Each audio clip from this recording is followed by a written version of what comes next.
June 27th, 2009. Steve McNair had everything. Three-time Pro Bowler, MVP, took the Titans to a Super Bowl. Then his body was found in a downtown Nashville condo with 4 gunshot wounds. The woman who killed him, 20-year-old Sahel Kazemi, then turned the gun on herself. What the investigation revealed wasn't just a murder-suicide. It exposed a secret life that McNair's family, teammates, and fans never knew existed. McNair had been living a double life, involved with Kazemi while still married. She'd been spiraling financially, emotionally unstable, and in the final days before the shooting, completely unraveling. Text messages recovered from her phone painted a picture of obsession and desperation. In one, she wrote, "My life is a ball of shit." McNair tried to end things. She couldn't let go. The murder shook Nashville to its core. The NFL went quiet, and to this day, there are details about that night that have never been made public. Details the police say are too disturbing to release. But McNair's death is just one of dozens of stories the league would prefer you forget. Because what you're about to hear over the next hour isn't the highlight reel. It's not the comeback stories or the feel-good moments.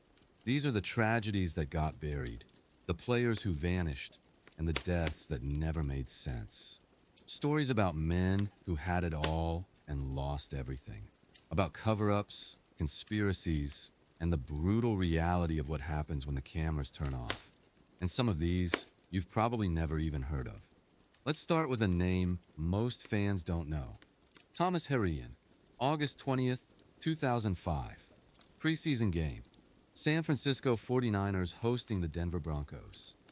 Herrian was a backup offensive lineman fighting for a roster spot. He played his heart out that night, every snap, trying to prove he belonged. After the final whistle, he walked off the field, headed into the tunnel, and collapsed. Just dropped. Medical staff rushed to him, started CPR immediately, but he never regained consciousness. He was 23 years old.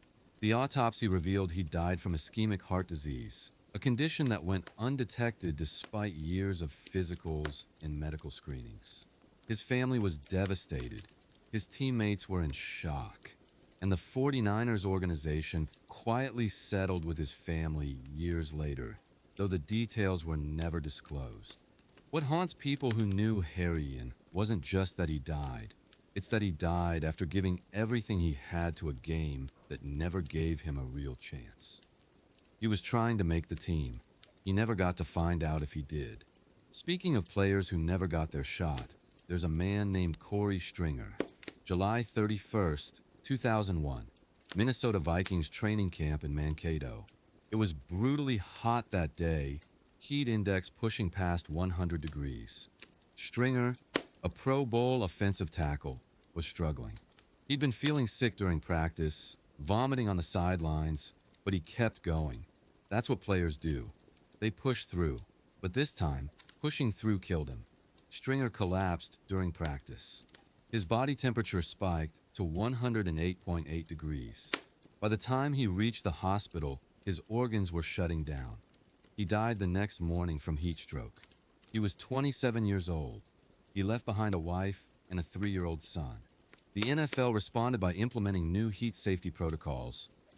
But for Stringer's family, it was too late. What a lot of people don't know is that Stringer had been taking an ephedra-based supplement to help with weight loss. The supplement, combined with the heat and the intensity of practice, created a perfect storm. The league eventually banned ephedra, but not before it contributed to multiple deaths across sports. Stringer's death could have been prevented. That's what makes it so tragic. And while we're talking about training camp tragedies, there's another one that doesn't get nearly enough attention. Mac Lee Hill, December 14th, 1965, Kansas City Chiefs running back. Hill had just finished his second season in the AFL and was in the hospital for what should have been routine knee surgery. Minor procedure, nothing major. But during the operation, something went wrong. Hill suffered a massive embolism and died on the operating table. He was 25 years old. The Chiefs were devastated. His teammates wore his number 36 on their helmets for the rest of the season.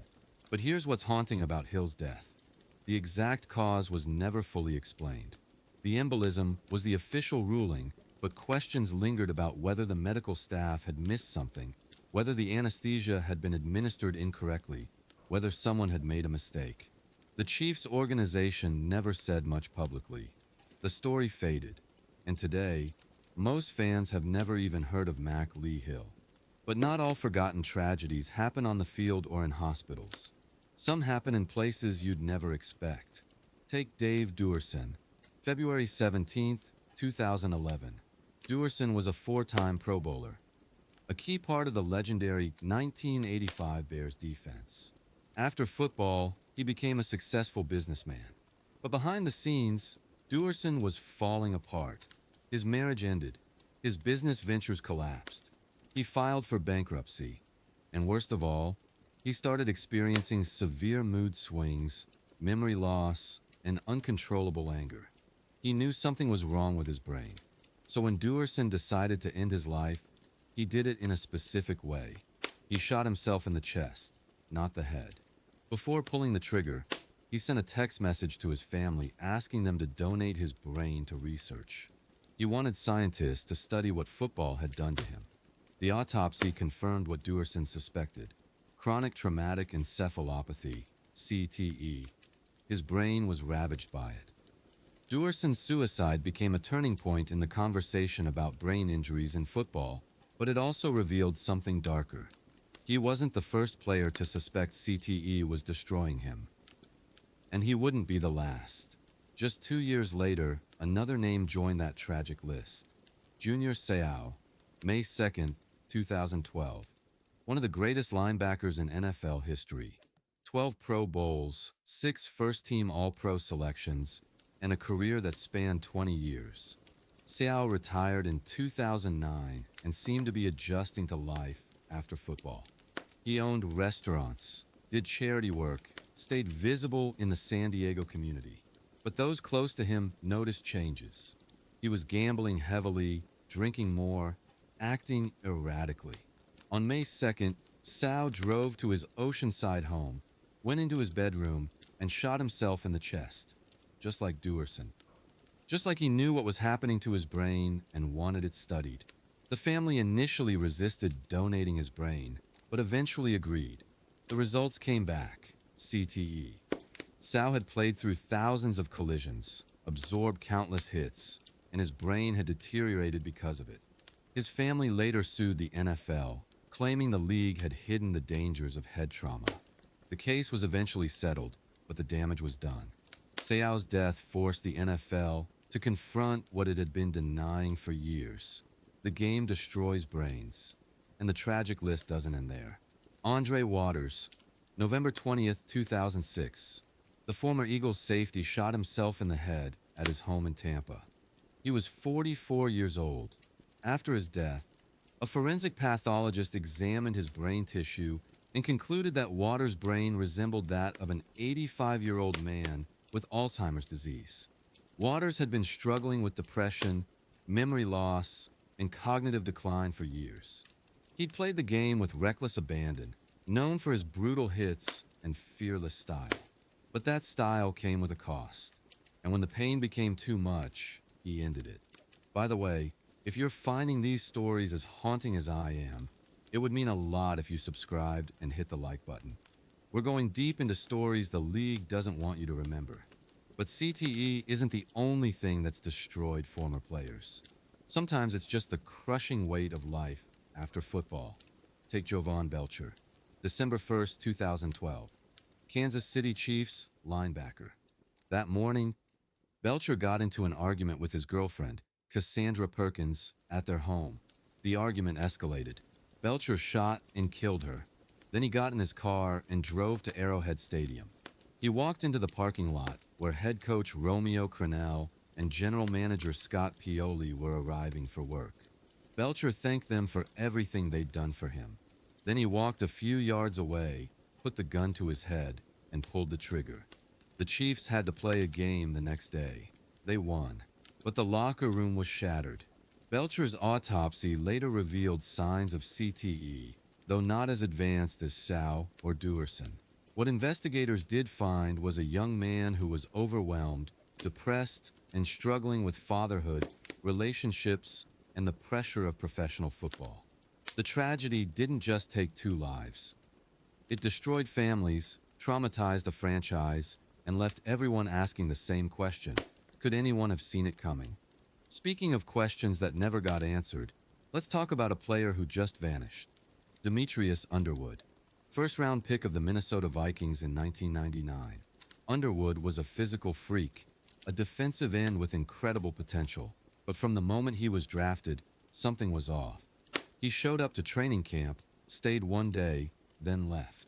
Just walked out. No explanation. The Vikings released him. The Dolphins picked him up, but he barely lasted there either. He'd show up to practice, then disappear for days. Coaches and teammates described him as erratic, unstable, distant. In 2002, Underwood's life completely unraveled. He was found running through traffic in Lansing, Michigan, screaming incoherently. Police tried to calm him down, but he pulled out a knife and slit his own throat. Somehow, he survived. He was placed in a psychiatric facility, diagnosed with severe bipolar disorder and schizophrenia. After that, Underwood disappeared from public life entirely. No interviews, no comebacks, no redemption story. He just faded into obscurity, and most fans have no idea what happened to him. The NFL moved on, but Demetrius Underwood is still out there somewhere, a cautionary tale that nobody talks about. Then there's the story of Lawrence Phillips. Another first-round pick, another complete disaster. Phillips was drafted by the Rams in 1996 despite serious red flags. He'd been arrested multiple times in college for assaulting women, including dragging his girlfriend down a flight of stairs. The Rams took a chance on him anyway. It didn't work out. Phillips bounced around the league, causing problems everywhere he went. He played for the Dolphins, 49ers, and eventually the CFL before being banned from football entirely. But the real tragedy came later. In 2005, Phillips was convicted of assault for driving his car into 3 teenagers after a pickup football game. He was sentenced to 10 years in prison. While serving that sentence, he was accused of murdering his cellmate. In 2015, Phillips was found guilty and sentenced to life without parole. On January 13, 2016, he was found dead in his cell. The official cause: suicide by hanging. Phillips had been a troubled man his entire life, but what haunts people who followed his story is the system that enabled him. Coaches, scouts, teams, all willing to overlook violence because he could play football.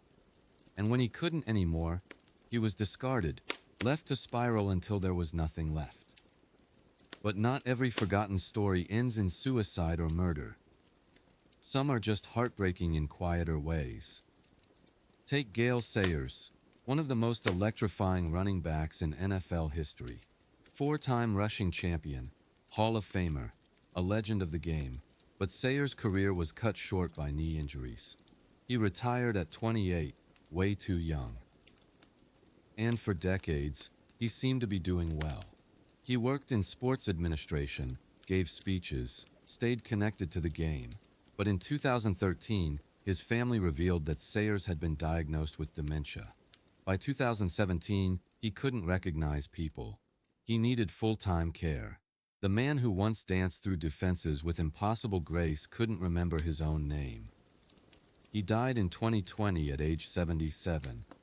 But the Gale Sayers who died wasn't the same man who lit up the field. Football took that man years earlier. And while we're on the subject of dementia, there's another name that should be mentioned: Ralph Wenzel. You've probably never heard of him. He played for the Steelers and Chargers in the 1940s. After football, he became a successful businessman. But in his later years, Wenzel started losing his memory, becoming violent and unpredictable. His family struggled to care for him. In 2012, Wenzel died at 87. His brain was donated to research, and the findings were disturbing. Wenzel's brain showed severe CTE damage, as bad as any player ever examined. He'd played in an era with leather helmets, No face masks, and zero understanding of concussions. The game destroyed his brain over decades, slowly and quietly. His family said the Ralph Wenzel they buried wasn't the man they'd known. He'd been gone for years, but brain injuries aren't the only way football destroys lives.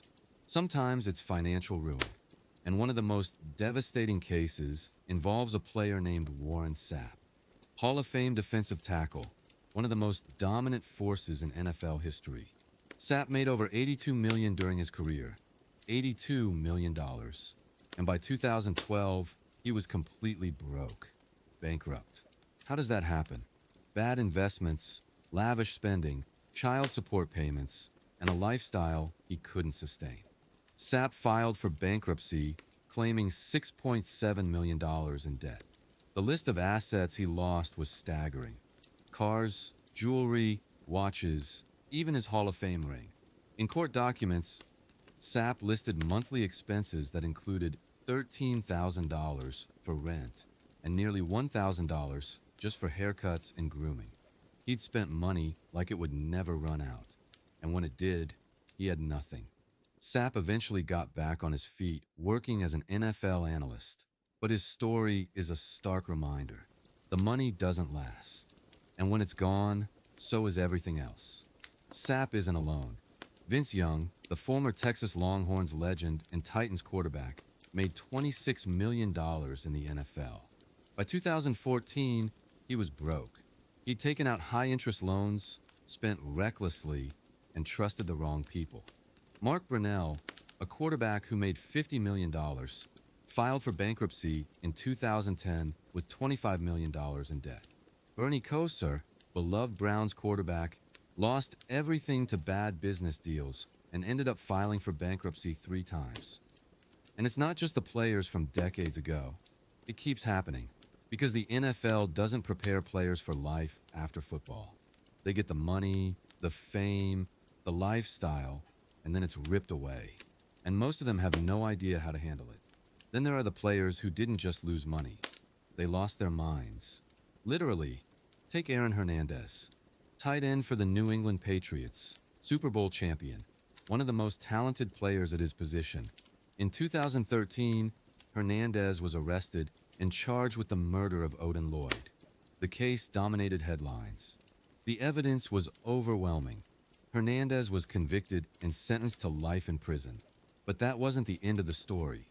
On April 19, 2017, Hernandez was found hanging in his prison cell. Suicide. He was 27 years old. After his death, researchers examined his brain and found that he had the most severe case of CTE ever discovered in someone his age. His brain was shredded. The frontal lobe, the part responsible for impulse control and decision-making, was ravaged. Some experts believe CTE played a direct role in Hernandez's violent behavior. Others aren't sure, but what's clear is that by the time Aaron Hernandez died, his brain had been destroyed by football. Whether that caused him to kill, we'll never know, but it's impossible to ignore. And speaking of violent behavior, there's another player whose story got buried, Ray Caruth, wide receiver for the Carolina Panthers in the late 1990s. On November 16, 1999, Caruth's pregnant girlfriend, Sharika Adams, was shot 4 times while driving. She survived long enough to call 911 and identify Caruth as being involved. She later died, but doctors were able to save the baby. Caruth was arrested and charged with conspiracy to commit murder. The trial revealed that Caruth had hired a hitman to kill Adams because he didn't want to pay child support. He was convicted and sentenced to nearly 19 years in prison. He was released in 2018. The child, Chancellor Lee Adams, survived but has permanent brain damage and cerebral palsy due to the shooting. Ray Caruth's story is one of the darkest in NFL history, but it's rarely talked about anymore. The league moved on, but Chancellor Lee Adams is still living with the consequences of what Caruth did. Let's shift gears for a moment and talk about a different kind of tragedy. The kind that happens when a player's career ends and they're completely unprepared for life outside football. Take Titus Young, wide receiver for the Detroit Lions, drafted in 2011. Young showed flashes of brilliance on the field, but off the field, he was unraveling. Erratic behavior, clashes with coaches, and bizarre incidents started piling up. In 2013, Young was arrested twice in 1 week. The first time for burglary, the second time for attempting to steal a car from a police impound lot. He was clearly suffering from mental illness, but instead of getting help, he was cut from the team and forgotten. Young was later diagnosed with bipolar disorder and has spent years in and out of treatment facilities. His father has been vocal about how the NFL failed his son, how the system chews up players and spits them out without any support system. Young's career lasted just 2 years, but the damage was permanent. And then there's the story of Justin Strelczyk, offensive lineman for the Pittsburgh Steelers in the 1990s. Strelczyk played 9 seasons, won a Super Bowl, and seemed to have a bright future after football. But in his final years, his behavior became increasingly erratic. He suffered from paranoia, convinced people were following him. He thought his phone was tapped. He became violent and unpredictable. On September 30th, 2004, Strelczyk led police on a high-speed chase through New York, driving over 90 miles per hour the wrong way on a highway. He eventually crashed head-on into a tanker truck and died instantly. He was 36 years old. After his death, researchers examined his brain and found signs of CTE. His family believes football destroyed his mind and that his death wasn't an accident. It was the inevitable result of years of brain trauma that nobody understood at the time. By the way, if these stories are hitting you as hard as they're hitting me, do me a favor and drop a like on this video. We're going through some of the darkest corners of NFL history, and there's a lot more to come. But not all tragedies involve players. Sometimes they involve the people around them. Take the story of Denver Broncos player Kenny McKinley. On September 20th, 2010, McKinley was found dead in his home from a self-inflicted gunshot wound. He was 23 years old. McKinley had been dealing with a knee injury that threatened his career. He was also reportedly struggling financially, facing the reality that football might be over before it ever really began. His death shocked his teammates and raised uncomfortable questions about how the league handles players who get injured before they can secure long-term contracts. McKinley never got the chance to prove himself. He died believing he had nothing. And while we're talking about young players who died too soon, there's another name that deserves to be remembered: Darrent Williams, cornerback for the Denver Broncos. On January 1st, 2007, just hours after the Broncos' final game of the season, Williams was at a nightclub in Denver celebrating. In the early morning hours, a fight broke out. Williams left with friends and got into a limousine. As the limo pulled away, a Hummer pulled up alongside them. Someone inside opened fire, spraying the limo with bullets. Williams was hit in the neck. He died at the hospital less than an hour later. He was 24 years old. The shooter, Willie Clark, was eventually caught and sentenced to life in prison. But Williams's death sent shockwaves through the league. He was a rising star, a cornerback with Pro Bowl potential, taken in a senseless act of violence that had nothing to do with football. His teammates wore his number 27 as a patch on their jerseys the following season. But over time, the story faded.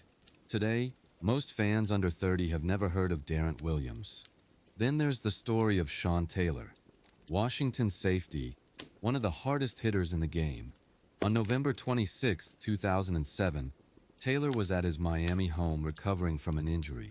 In the middle of the night, intruders broke into his house. Taylor confronted them. One of the intruders shot him in the leg, severing his femoral artery. He died the next day from blood loss.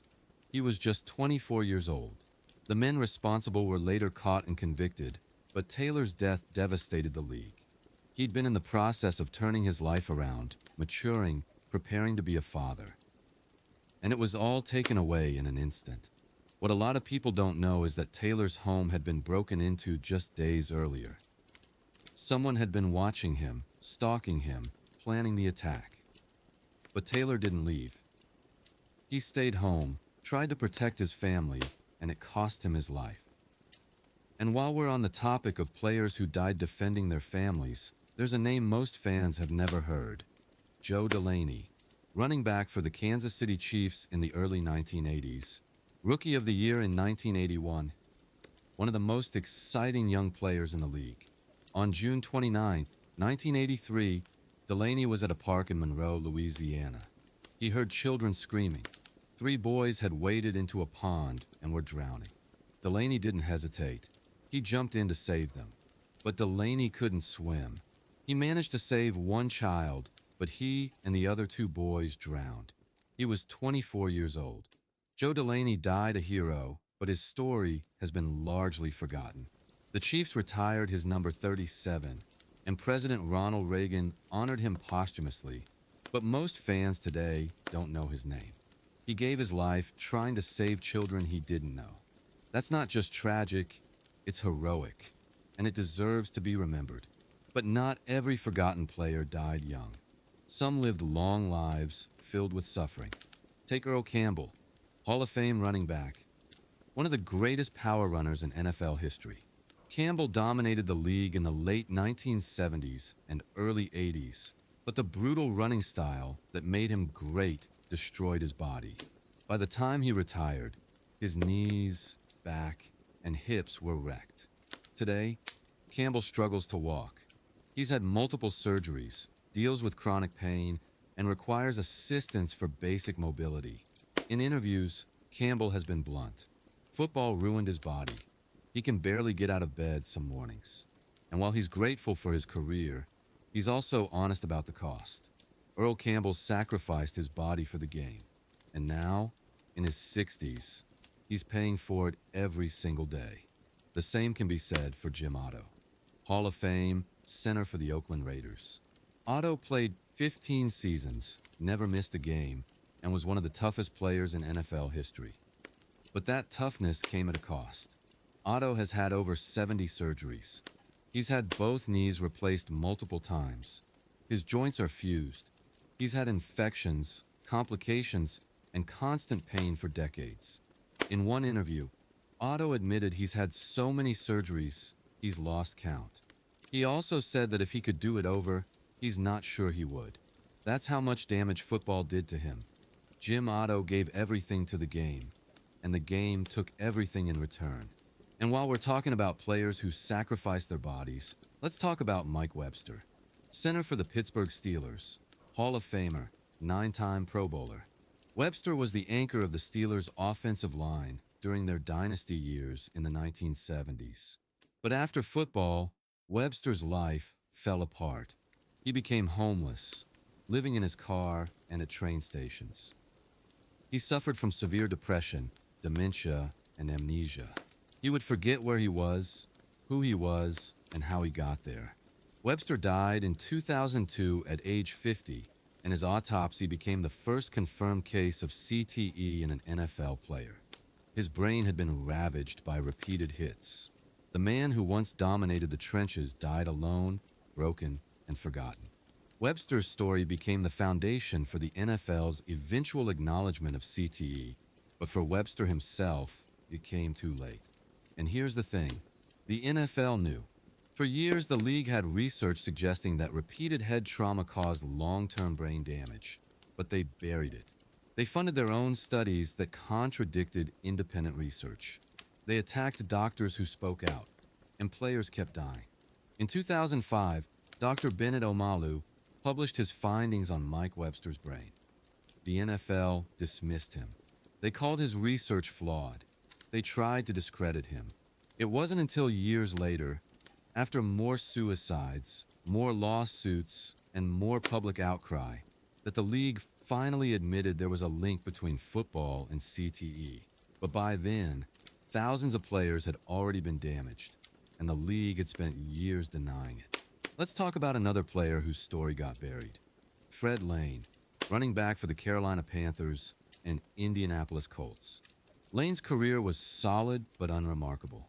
He played 6 seasons, rushed for over 3,000 yards, and then retired. But on July 6, 2000, just a year after his final NFL season, Lane was shot and killed by his wife, Deidre, during a domestic dispute at their home in Charlotte. She claimed self-defense. She was eventually convicted of voluntary manslaughter and sentenced to 8 years in prison. But the details of what happened that night remain murky.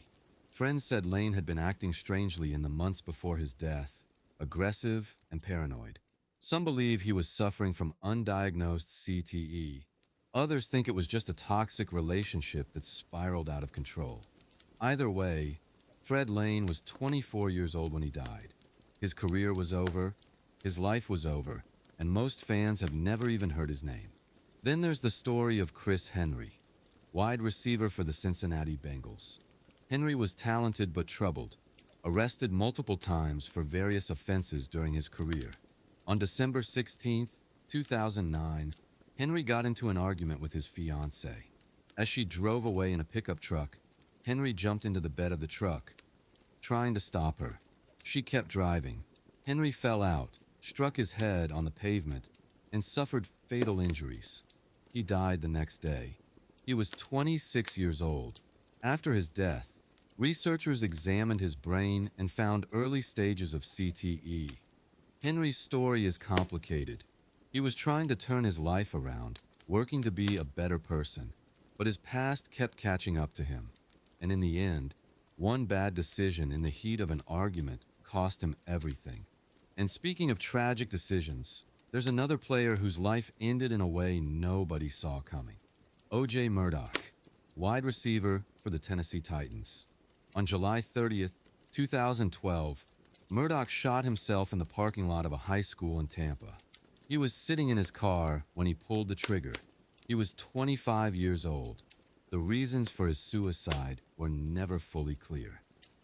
Some reports suggested he'd been depressed after being cut by the Titans. Others mentioned financial struggles.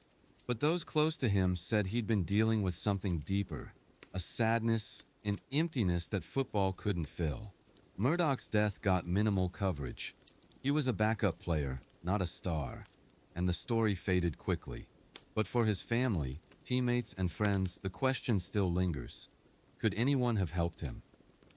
That same question haunts the story of Adrian Robinson, linebacker who played for the Steelers, Broncos, Chargers, and Redskins. On May 16, 2015, Robinson hanged himself at his home near Pittsburgh. He was 25 years old. After his death, his brain was examined, and researchers found CTE. Robinson had only played 3 NFL seasons, appearing in just 22 games. And yet, his brain was already showing signs of damage. The diagnosis stunned his family. How could someone so young, who played so little, already have CTE? The answer, of course, is that the damage doesn't just come from the NFL. It starts in high school, gets worse in college, and by the time players reach the pros, the deterioration is already underway. Adrian Robinson's death was another reminder that CTE doesn't discriminate.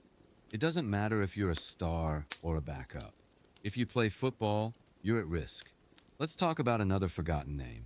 Jermaine Hardy, defensive back who spent time with the Saints, Browns, and Falcons. Hardy never made a major impact on the field, bouncing between practice squads and brief roster spots. After football, he tried to start a business, but it failed. He struggled to find work, and on March 8, 2020, Hardy walked into a wooded area near his home in Georgia and shot himself. He was 33 years old. Hardy's suicide barely made headlines. He wasn't a star, so the story didn't resonate, but his family later revealed that Hardy had been battling depression for years, feeling worthless and forgotten after football ended. He'd poured everything into the game, and when it was over, he didn't know who he was anymore. Jermaine Hardy's story is the reality for so many players who never make it big. They give up everything for a dream that never fully materializes. And when it ends, they're left with nothing. By the way, if you're still watching, I appreciate you sticking with these tough stories. Hit that subscribe button if you haven't already.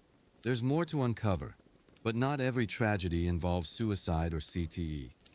Sometimes it's just bad luck. Take the story of Marquis Cooper, linebacker who played for the Buccaneers, Vikings, Steelers, and Raiders. On February 28, 2009, Cooper and three friends, including former South Florida teammate Corey Smith, went on a fishing trip off the coast of Florida.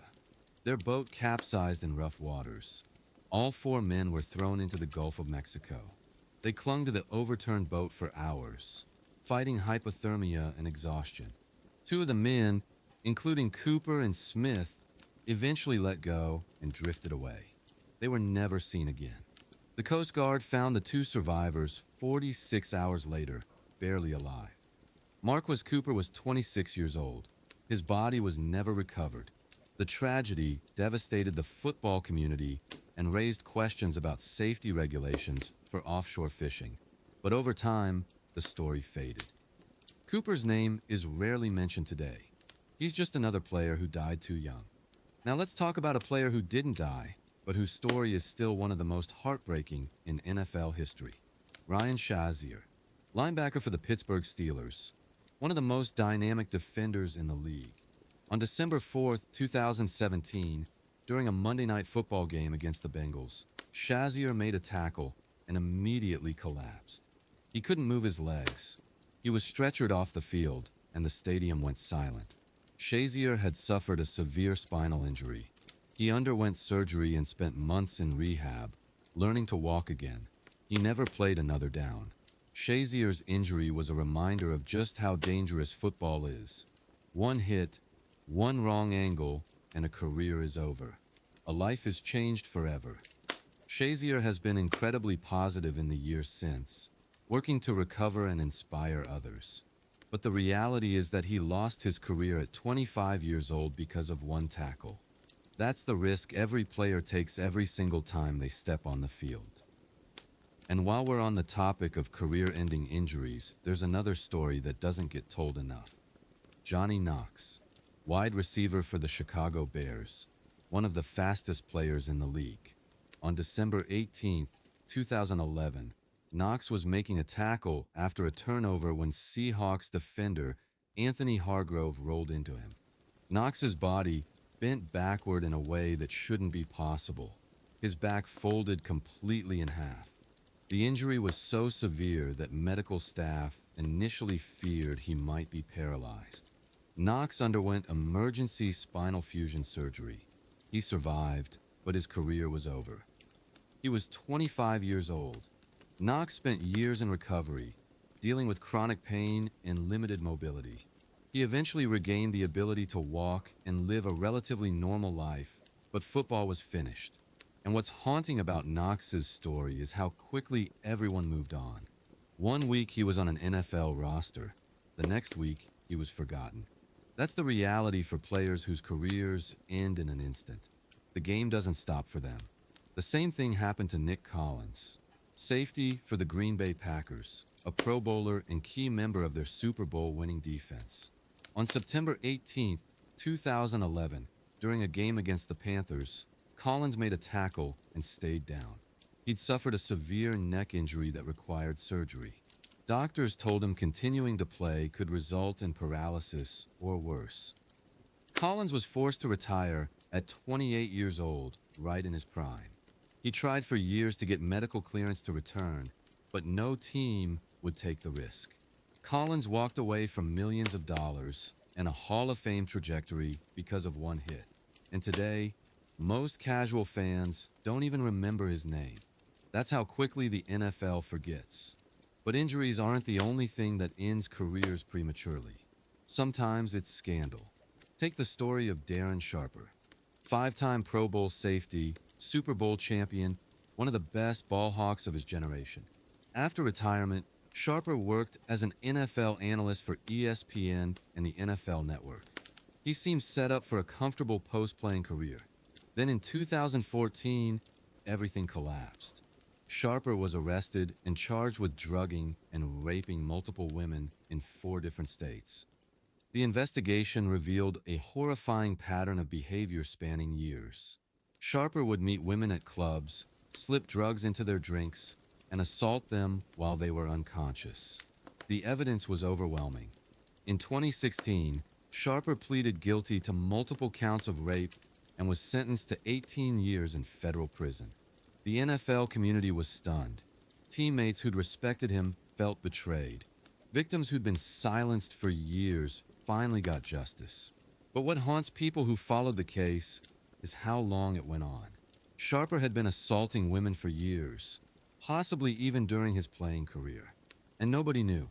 Or if they did, they didn't say anything. The NFL quickly scrubbed Sharper's name from its records, deleted his highlights, and pretended he never existed. But for his victims, the damage was already done. And Sharper isn't the only former player serving time for horrific crimes. There's also Kellen Winslow Jr., son of a Hall of Famer, tight end for the Browns, Buccaneers, and others. Winslow's career was plagued by injuries and off-field issues, but nothing prepared the football world for what came after. In 2019, Winslow was convicted of raping a 58-year-old homeless woman in his hometown of San Diego. He was also convicted of indecent exposure and lewd conduct involving other women. The trial revealed that Winslow had targeted vulnerable women, using his size and strength to overpower them. He was sentenced to 14 years in prison. His father, Kellen Winslow Sr., sat in the courtroom and listened as victims described what his son had done to them. The family released a statement expressing shame and sorrow. But for the victims, no amount of apologies could undo what happened. Kellen Winslow Jr. went from NFL star to convicted rapist, and his story serves as a reminder that not everyone who plays the game is a hero. Then there's the case of Josh Brent, defensive tackle for the Dallas Cowboys. On December 8, 2012, Brent was driving home from a nightclub with teammate Jerry Brown Jr. in the passenger seat. Brent was drunk, speeding, and lost control of the car. It flipped multiple times. Brown was killed instantly. Brent survived with minor injuries. He was arrested at the scene and charged with intoxication manslaughter. In court, Brent showed remorse. Brown's mother even forgave him publicly. But the fact remained. Brent's decision to drive drunk killed his best friend. He was sentenced to 180 days in jail and 10 years probation. The Cowboys stood by him, and he even returned to play briefly in 2014. But the guilt never left him. In interviews, Brent admitted that he thinks about Jerry Brown every single day, that the weight of what he did will never go away. Josh Brent's story is a tragedy for everyone involved. Brown lost his life. Brent lost his friend and has to live with the responsibility forever. And while we're talking about drunk driving tragedies, there's another name that can't be ignored. Leonard Little, linebacker for the St. Louis Rams. On October 19, 1998, Little was driving drunk in St. Louis when he ran a red light and crashed into another car. The driver, 47-year-old Susan Gutweiler, was killed. Little was charged with involuntary manslaughter. He pleaded guilty and was sentenced to 90 days in jail, 4 years probation, and 1,000 hours of community service. The NFL suspended him for 8 games, and then he went back to playing football. That's where the story gets even darker. In 2004, Little was arrested again for drunk driving. Again. 6 years after killing someone while driving drunk, he did it again. This time, nobody died. But the fact that he was back behind the wheel drunk after everything that had happened stunned people. Little eventually retired in 2009 after a successful 12-year career. He made millions, played in a Super Bowl, and was never truly held accountable for Susan Gutweiler's death. Her family sued the Rams and the NFL, arguing that the league should have done more to prevent Little from playing again. The case was settled out of court. Leonard Little's story is a reminder that sometimes, even when players do the unthinkable, the NFL lets them keep playing. Then there's the story of a player who didn't die, but whose life fell apart in slow motion. Tiki Barber, running back for the New York Giants, one of the most productive players of his generation. Barber retired in 2006 at the peak of his career, walking away from football to pursue a career in broadcasting. At first, everything seemed great. He landed a job with NBC, became a correspondent on the Today Show, and seemed set for life. Then it all unraveled. Barber left his wife, who was 8 months pregnant with twins, for a 23-year-old NBC intern. The scandal destroyed his public image. NBC fired him. Endorsement deals evaporated. His reputation was shredded. Barber tried to make an NFL comeback in 2011, but no team wanted him. He eventually rebuilt his career in business and media, but the damage to his legacy was permanent. Tiki Barber didn't die, didn't go to prison, didn't suffer a career-ending injury. But his story is still a cautionary tale about how quickly everything can fall apart when you make the wrong choices. Now let's talk about a player whose death remains one of the most controversial in NFL history. Lyle Alzado, defensive end who played for the Broncos, Browns, and Raiders in the 1970s and 80s. Alzado was known for his ferocious playing style and intimidating presence. He was also open about his steroid use, admitting in interviews that he'd taken performance-enhancing drugs throughout his career. In 1991, Alzado was diagnosed with brain lymphoma, a rare and aggressive cancer. He died on May 14, 1992, at age 43. Before his death, Alzado went public with his belief that steroids had caused his cancer. He did interviews warning young athletes about the dangers of PEDs. The medical community was divided. Some doctors said there was no proven link between steroids and brain cancer. Others believed Alzado's theory was plausible. But what's undeniable is that Alzado spent his final months in agony, wasting away, convinced that his pursuit of greatness had killed him. Whether steroids caused his cancer or not, Lyle Alzado's death forced a conversation about what players are willing to sacrifice to succeed. And while we're on the subject of performance-enhancing drugs, there's another player whose story deserves attention. Steve Corson, offensive lineman for the Steelers and Buccaneers in the 1970s and 80s. Corson was one of the first NFL players to openly admit using steroids. He wrote a book detailing how widespread PED use was in the league, how coaches encouraged it, and how players felt they had no choice if they wanted to compete. In 2005, Corson was at his home in Pennsylvania when a tree fell during a storm. The tree landed on Corson's friend, pinning him to the ground. Corson, despite having severe heart problems caused by years of steroid use, lifted the tree off his friend and saved his life. But the exertion was too much for his damaged heart. Corson collapsed and died. He was 50 years old. Steve Corson died a hero, saving someone's life. But he also died because football and the pursuit of greatness destroyed his body. That's the duality of so many of these stories. Heroism and tragedy intertwined. Let's talk about another forgotten hero, Chuck Hughes, wide receiver for the Detroit Lions. On October 24, 1971, during a game against the Chicago Bears, Hughes was running back to the huddle when he suddenly collapsed. Medical staff rushed onto the field and attempted to revive him, but Hughes was pronounced dead at the hospital. He'd suffered a heart attack. He was 28 years old. To this day, Chuck Hughes remains the only NFL player to die during a game. Autopsy results showed that Hughes had severe coronary artery disease, a condition that had gone undetected. His death shocked the league and led to changes in how teams screen players for heart conditions. But what's haunting about Hughes' death is that it happened on live television, in front of thousands of fans, and there was nothing anyone could do. One moment he was playing football, the next he was gone. And while Hughes is the only player to die during an NFL game, there have been others who came terrifyingly close.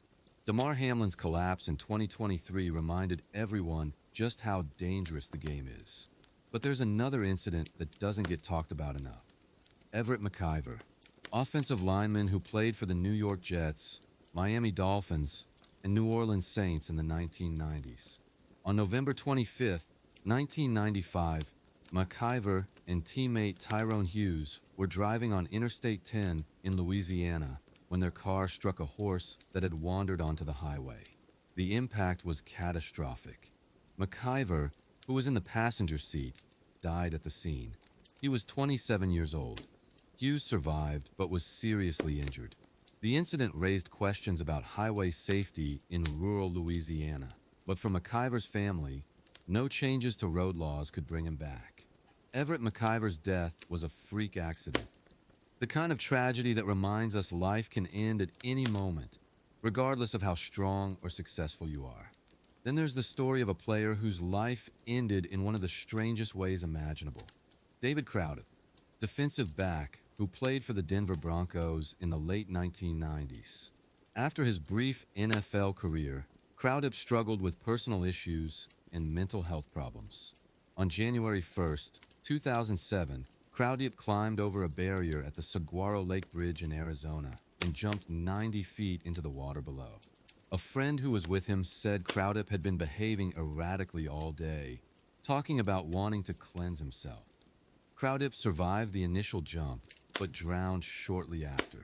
His body was recovered days later. He was 30 years old. The incident was ruled a suicide, though some who knew Crowder believed it might have been an impulsive decision driven by mental illness.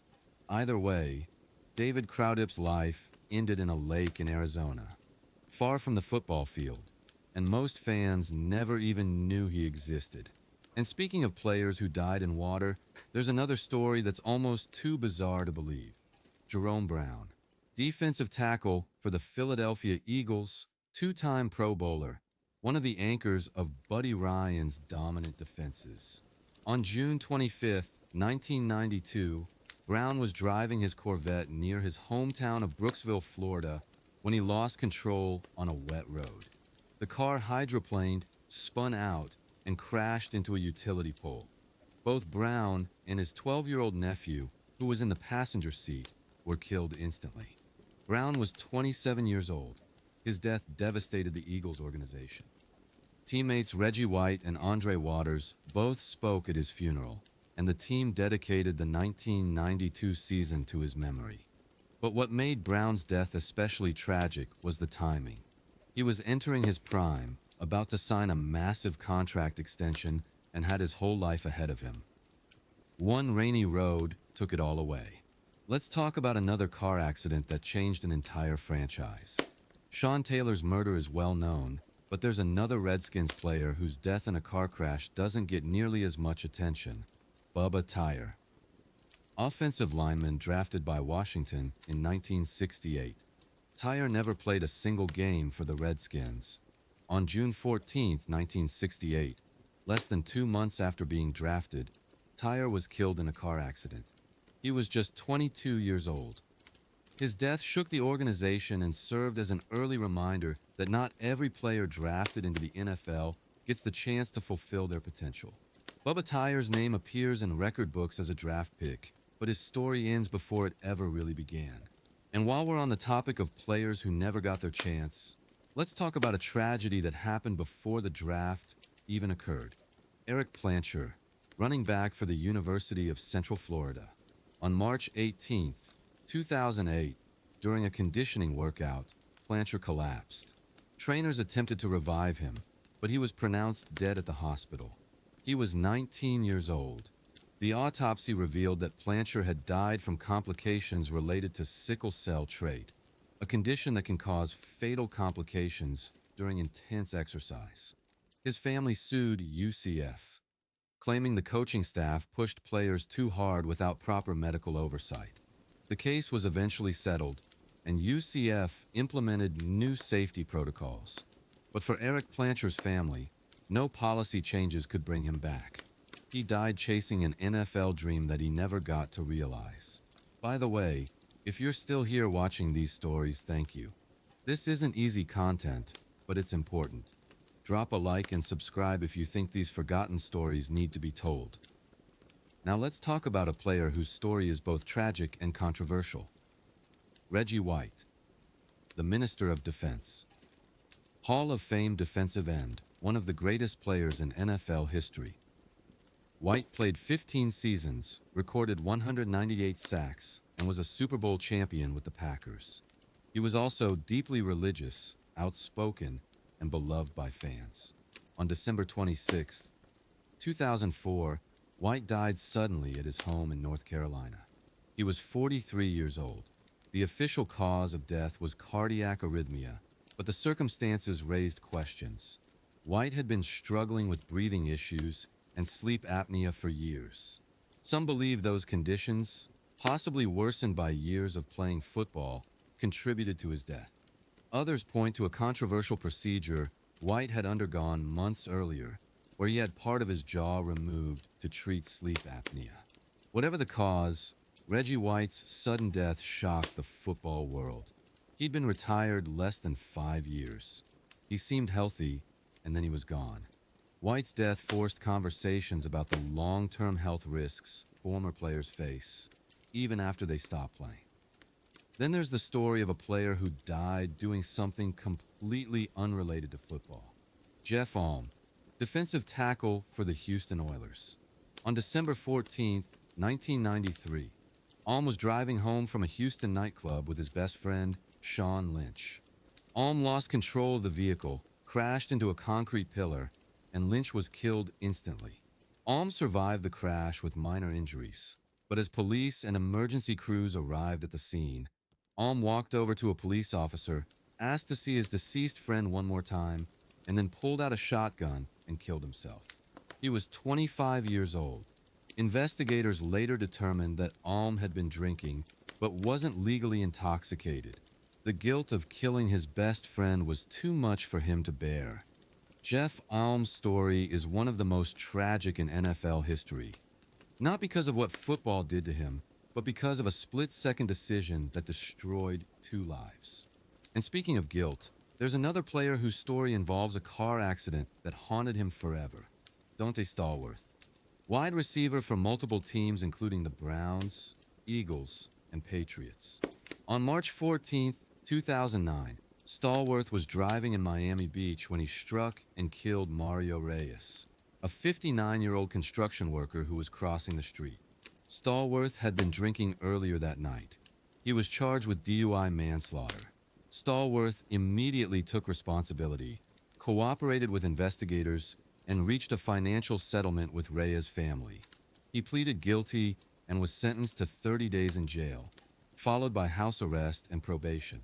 The NFL suspended him for the entire 2009 season. Stallworth eventually returned to football, but he never escaped the weight of what happened.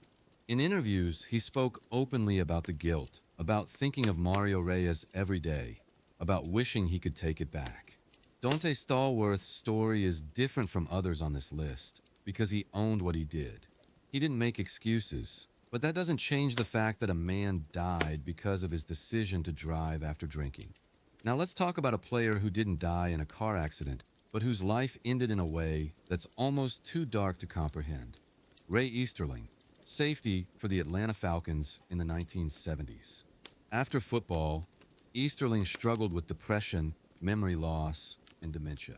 He was part of the initial wave of former players who sued the NFL over concussions, claiming the league had hidden the dangers of head trauma. On April 19, 2012, Easterling shot and killed himself at his home in Virginia. He was 62 years old. His wife Mary Ann later revealed that Easterling had been suffering for years, that he'd forget where he was, that his personality had changed, that he was no longer the man she'd married. After his death, his brain was examined and showed signs of CTE. Ray Easterling's suicide came just months before the NFL reached a massive settlement in the concussion lawsuit. He never lived to see any form of justice or compensation. He died believing the league had destroyed him and abandoned him. And Easterling wasn't the only former player to take his own life during that period.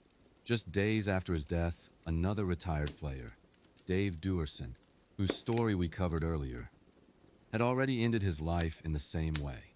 The wave of suicides among former players forced the NFL to finally confront what it had been denying for decades. But for the families of players like Easterling and Duerson, the acknowledgement came too late. Then there's the story of a player whose death remains shrouded in mystery to this day. Edwin Jackson, linebacker for the Indianapolis Colts. On February 4th, 2018, Jackson and his Uber driver were standing on the side of Interstate 70 in Indianapolis after the driver had pulled over because Jackson was feeling ill. As they stood on the shoulder, A pickup truck driven by Manuel Orrego Zavala swerved onto the shoulder and struck both men, killing them instantly. Jackson was 26 years old. Orrego Zavala was an undocumented immigrant who had been deported twice before and was driving drunk. The case became politically charged, cited by immigration hardliners as an example of why borders needed to be secured. But for Jackson's family, the politics didn't matter. Their son was dead because someone made a choice to drive drunk. Edwin Jackson's death was senseless, preventable, and heartbreaking. He was a rising player with a bright future, and it was taken away in an instant. Let's talk about another player whose story involves being in the wrong place at the wrong time. Will Smith, defensive end for the New Orleans Saints, Super Bowl champion, beloved figure in New Orleans. On April 9, 2016, Smith was driving through the Lower Garden District with his wife Raquel when his SUV was rear-ended by a Hummer. Both drivers pulled over. An argument ensued. The driver of the Hummer, Cardell Hayes, pulled out a gun and shot Smith multiple times. Smith died at the scene. His wife was also shot but survived. Hayes was arrested and claimed self-defense, saying he saw Smith reaching for a gun. Smith's family and friends said that was impossible, that Will was not the type to escalate a situation. Hayes was eventually convicted of manslaughter and sentenced to 25 years in prison, though the sentence was later reduced on appeal. Will Smith's death devastated New Orleans. He was a hero, a champion, a man who'd stayed in the city after Hurricane Katrina and helped rebuild it. And he was killed in a road rage incident that never should have happened. And while we're on the topic of players killed in acts of violence, there's another story that's almost been forgotten. Darrent Williams' death in 2007 was covered earlier. But there's another Bronco whose life ended violently. Kenny McKinley, whose suicide we discussed, was struggling emotionally. But there's another Denver player who was murdered. His name was Jovan Walker. No, wait. Walker survived being attacked and robbed in Las Vegas in 2008. Let me correct that. I'm thinking of Robert Rozier, former defensive end for the Cardinals. After his brief NFL career, Rozier's life took a dark turn.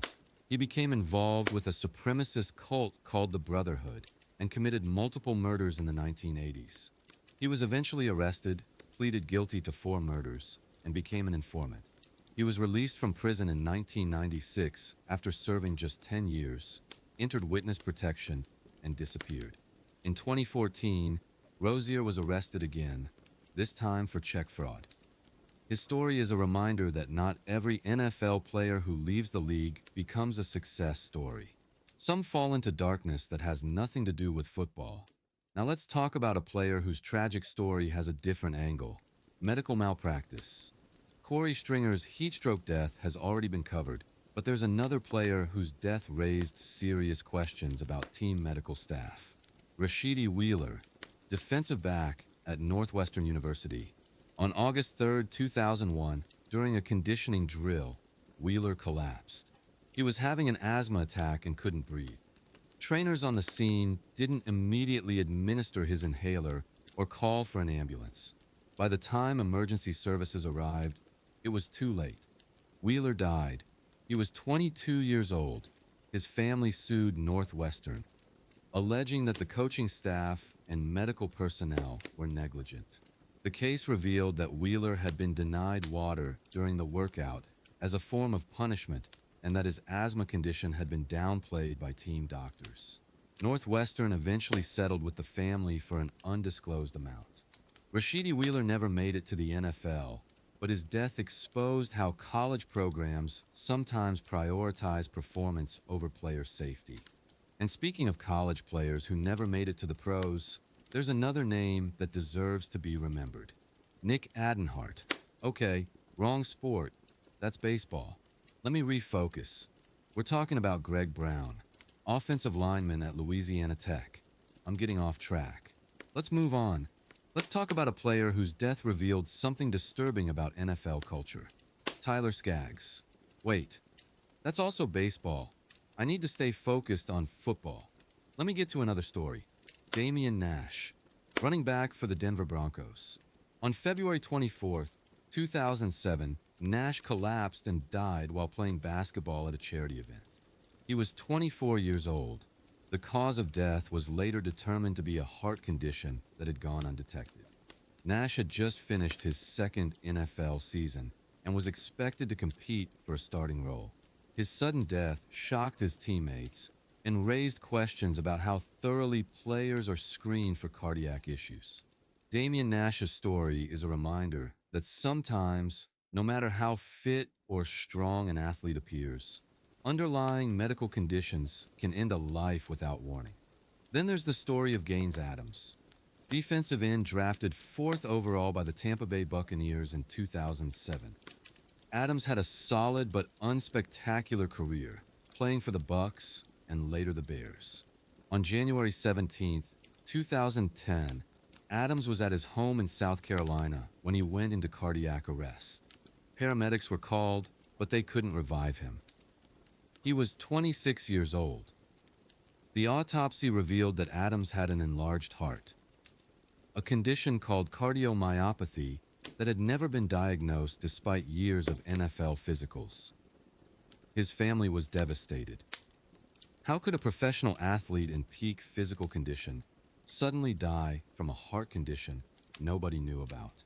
The NFL pledged to improve its cardiac screening protocols, but for Gaines Adams' family, those promises came too late. And while we're talking about sudden cardiac deaths, there's another player whose story is eerily similar.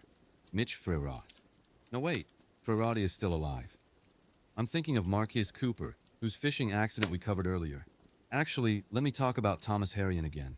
No, we already covered him. Let me move to another story that's been forgotten. Let's talk about a player who survived football but couldn't survive the streets. Sean Taylor we covered, but there's another player whose murder shocked the NFL. Darrent Williams we also covered. Let me think of another. Fred Lane, we covered him too. How about this? The story of a player who was killed by someone he trusted. Vladimir Ducasse. No, Ducasse is still alive. Let me get to a different story. Here's one. The story of a player who lost everything to addiction. Hollywood Henderson. Thomas Hollywood Henderson was a linebacker for the Dallas Cowboys during their 1970s dynasty years. Henderson was talented, charismatic, and utterly self-destructive. His cocaine addiction spiraled out of control during his playing career. By 1980, he was out of the league.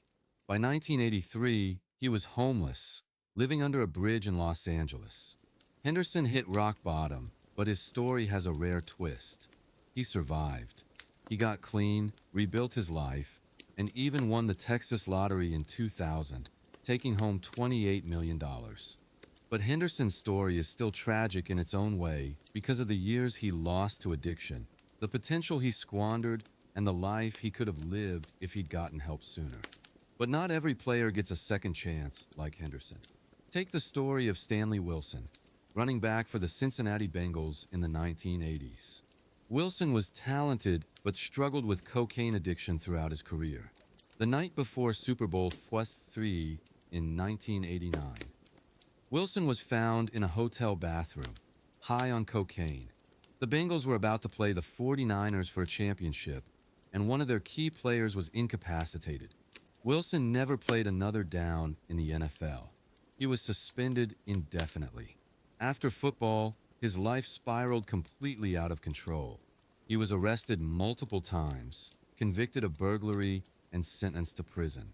He never fully escaped addiction. Stanley Wilson's story is a reminder that talent alone isn't enough if you can't conquer your demons. And speaking of demons, there's another player whose addiction destroyed his life in slow motion. Chris Carter. Wait, Carter overcame his issues and had a Hall of Fame career. I'm thinking of someone else. How about Art Schlichter, quarterback drafted by the Baltimore Colts in 1982? Schlichter had a gambling addiction that ruined his life. He lost millions, went to prison multiple times for fraud and theft, and became one of the most tragic cautionary tales in sports history. Schlichter is currently serving a prison sentence in Indiana for fraud charges. His story isn't about CTE or injuries or violence. It's about an addiction that consumed him and destroyed everything he touched. Now let's talk about a different kind of tragedy. The kind that happens when a player is forgotten by history, despite being incredibly important.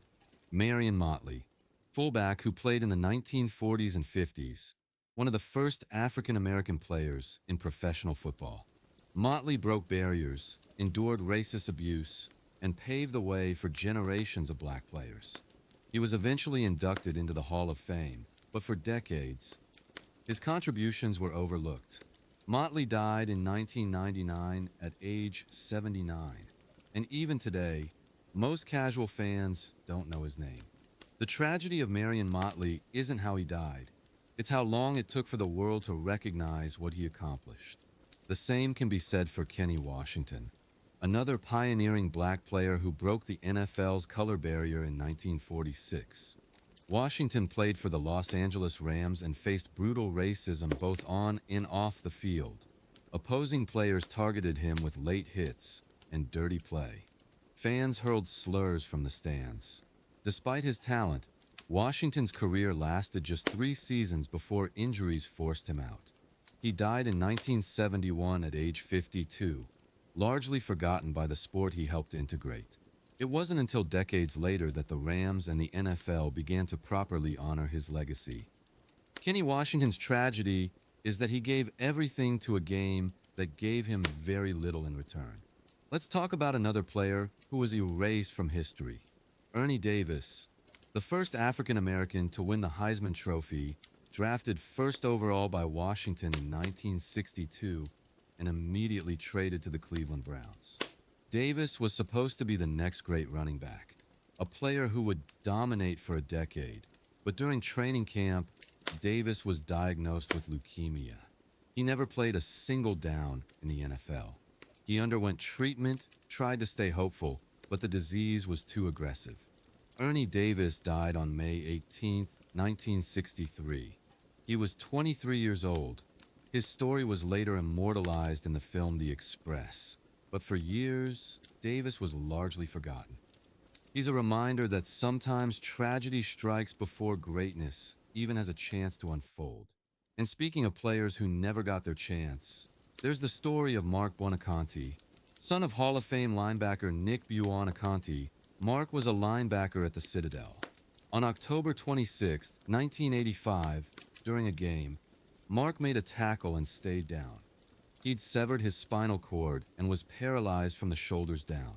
He was 19 years old. Mark never played football again. He spent the rest of his life in a wheelchair, but he didn't let that stop him. He became an advocate for spinal cord injury research, founded the Miami Project to cure paralysis, and raised millions for research. Mark Buonaconti died on September 17, 2019, at age 63. His death wasn't directly caused by the injury, but his life was forever shaped by that one tackle. Mark's story is tragic, but it's also one of resilience. He turned his tragedy into something meaningful, but not everyone can do that. Some players are broken by injuries and never recover. Take the story of Dennis Byrd, defensive lineman for the New York Jets. On November 29, 1992, during a game against the Kansas City Chiefs, Byrd collided with a teammate while rushing the passer. He fractured his C5 vertebra and was paralyzed. Doctors said he'd never walk again, but Byrd defied the odds. Through intense rehabilitation, he regained the ability to walk. His comeback story inspired millions. The Jets honored him by wearing his number 90 on their helmets. Byrd's story should have had a happy ending, but on October 15, 2016, Byrd was killed in a car accident in Oklahoma when his vehicle collided with another car. He was 50 years old. The man who'd overcome paralysis, who defied every medical prediction, died in a random car crash. Life is cruel like that sometimes. Now let's talk about a player whose story involves something most people don't associate with NFL tragedies: bankruptcy and financial ruin leading to suicide. Adrian Robinson, whose CTE-related suicide we covered earlier, is one example. But there's another player whose financial collapse contributed to his death. David Duerson, also previously mentioned, faced bankruptcy before his suicide. But there's another name, Wade Davis. No, not the pitcher. I mean a different story. Actually, let's talk about William the Refrigerator Perry. Perry was one of the most famous players of the 1980s, a massive defensive tackle who became a cultural icon with the 1985 Chicago Bears. But after football, Perry's life fell apart. He struggled with alcoholism, his weight ballooned to over 400 pounds, and he lost most of his money to bad investments and medical bills. By 2011, Perry could barely walk and was living in a nursing facility. His Super Bowl ring was auctioned off to pay for his care. The fridge, once beloved and larger than life, had been reduced to a cautionary tale about what happens when the fame fades and the money runs out. Perry is still alive, but his story is tragic in its own way.